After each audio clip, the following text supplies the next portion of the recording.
Bonjour mes chers amis, bienvenue dans la partie 13 concernant les nombres complexes. Dans cette partie, on va voir les propriétés du module d'un nombre complexe. Alors, soit z égale à x plus y, un nombre complexe avec x et y dans R. Alors, on a dit que dans la vidéo précédente, que c'est quoi le module? Le module, c'est la distance qui sépare ce nombre-là. Vous la voyez dans la figure ici, c'est la distance qui le sépare du nombre 0. Donc, on disait que ça vaut la racine carrée de la partie réelle ici, c'est x au carré, plus la partie imaginaire au carré. C'est comme ça qu'on calcule le module d'un nombre complexe. Vous voyez, une première propriété qui saute aux yeux, c'est que le module, ça c'est la première propriété, le module de z est un nombre positif. Toujours, il est supérieur ou égal à 0. Une deuxième propriété du module, si le module de z égale à 0, eh bien cela est équivalent à dire que z égale à 0. Une autre propriété très importante, regardez sur la figure ici, j'ai cette distance-là, si je trace ce triangle,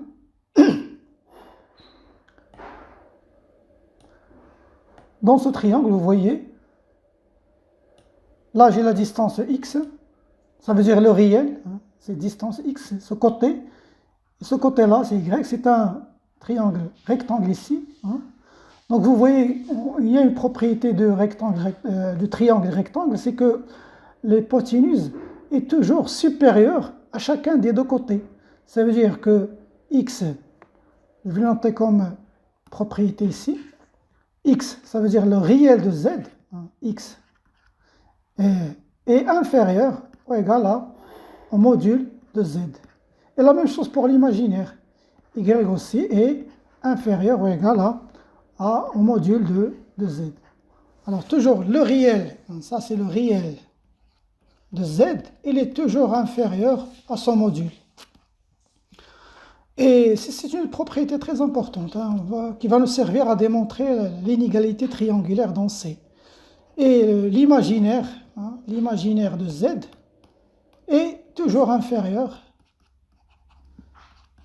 au module de Z. Voilà, ça c'est une autre propriété du module. Que sa partie, ce x-là est toujours inférieur au module et le y, même chose. Une autre propriété très importante ici, regardez, si je calcule le module de conjugué de z, ça veut dire z bar. C'est quoi z bar? C'est le conjugué de z, ça veut dire c'est x moins y. Donc si j'applique la définition, qu'est-ce que je trouve? Je trouve que le module de z bar, c'est la racine carrée. Regardez, la partie réelle, c'est x, plus la partie imaginaire, c'est moins y, donc c'est plus moins y au carré. Mais on sait que moins y au carré, c'est y au carré, donc ça vaut x au carré plus y au carré, qui vaut le module de z. Donc ça, c'est une propriété très importante aussi, c'est que le module de z bar égale au module de z. Je peux même dire qu'aussi c'est égal au module de moins z. Et ça vaut aussi le module de moins z bar. Vous pouvez le voir ici dans la figure. Voici z bar, regardez z bar ici. La distance qui le sépare de 0, le module de z bar, c'est ça. Vous voyez qu'ils ont la même distance. Voilà, je vais la tracer ici. Voilà, ça c'est le module de z bar. Et on voit bien qu'elle est égale au module de z. Ça c'est le module de z bar. Et là, je peux mettre qu'il y a une égalité. Même chose ici, regardez, si je trace moins z, qui est le symétrique de z par rapport à O, voilà. Donc c'est ici que se trouve moins z. Et vous voyez, la distance, c'est la même. Le module de moins z, c'est toujours, ça c'est moins z Voilà le module de moins z. Il est toujours égal au module de z. Même chose pour le conjugué de moins z qui est ici. Donc, voilà. Ici. Donc, c'est là où il y a moins z bar. Donc, aussi son module, le module de moins z bar, égal au module de z. Voilà, et cette propriété. Donc, une autre propriété. Si par exemple vous voulez calculer le module d'un produit,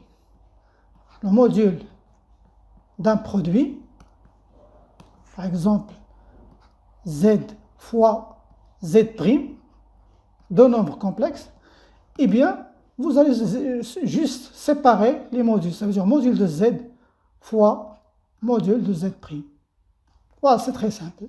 Même chose pour le quotient, si vous voulez calculer le module d'un quotient, z sur z', bien sûr avec z' différent de 0, eh bien vous séparez les modules, ça veut dire module de z sur module de z'. Voilà, ce sont deux propriétés très importantes qui vont vous aider au calcul. Même chose, si vous voulez calculer l'inverse le module d'un inverse, eh bien, c'est l'inverse du module, c'est 1 sur le module de z. Si vous voulez calculer le module de z à la puissance n, eh bien, c'est le module de z, le tout à la puissance n.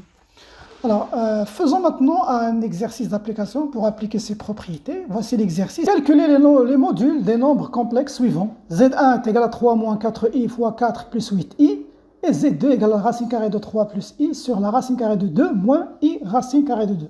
Alors, comme d'habitude, mes chers amis, faites un effort avant de voir la solution. Alors, moi, je commence. Donc, le module de Z1, c'est le module de 3 moins 4i fois 4 plus 8i. Vous voyez là, c'est le produit de deux nombres complexes. Donc, je vais séparer les modules. C'est le module de 3 moins 4i fois le module de 4 plus 8i. Bien sûr, il y a une autre méthode, c'est que vous développez tout ça, vous développez le Z1, lorsque vous le trouvez, qui est égal à A plus IB, vous le mettez sur la forme algébrique et vous appliquez la définition du module. Mais cette méthode-là est plus facile de séparer les modules. Donc, cela vaut égal, le module, le premier nombre ici, c'est la partie réelle, c'est 3 au carré, plus la partie imaginaire, c'est moins 4 au carré, racine carrée, fois deuxième module, la racine carrée de 4 au carré, plus 8 au carré. Ce qui va nous donner 3 au carré, c'est 9, 9 plus 16, c'est la racine carrée de 25, fois la racine carrée de 16 plus 64, c'est 80. Donc ici, je sais que racine carrée de 25, c'est 5. Fois, je vais décomposer 80, ça nous donne 16 fois 5. Et donc, le 16 va sortir de la racine carrée, donc ça va nous donner 5 fois 4 fois racine carrée de 5, ce qui nous donne 20 racine carrée de 5. Voilà pour le premier. Pour le module de Z2, eh bien, c'est le module de racine carrée de 3 plus i sur racine carrée de 2 moins i racine carrée de 2.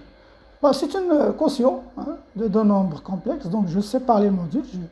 Je dis que c'est le module de racine carrée de 3 plus i sur le module de racine carrée de 2 moins i racine carrée de 2. Donc ça vaut la racine carrée de 3, ça c'est la partie réelle au carré, plus 1 au carré, la partie imaginaire au carré, 1 au carré, sur la racine carrée de 2 au carré, plus moins racine carrée de 2 au carré. Et voilà, donc ici, ça nous donne 3 plus 1, c'est la racine carrée de 4. Même chose ici, 2 plus 2, c'est la racine carrée de 4. C'est 2 sur 2 et c'est 1. Voilà mes chers amis, c'est la fin de cette vidéo. Je vous donne rendez-vous à la prochaine.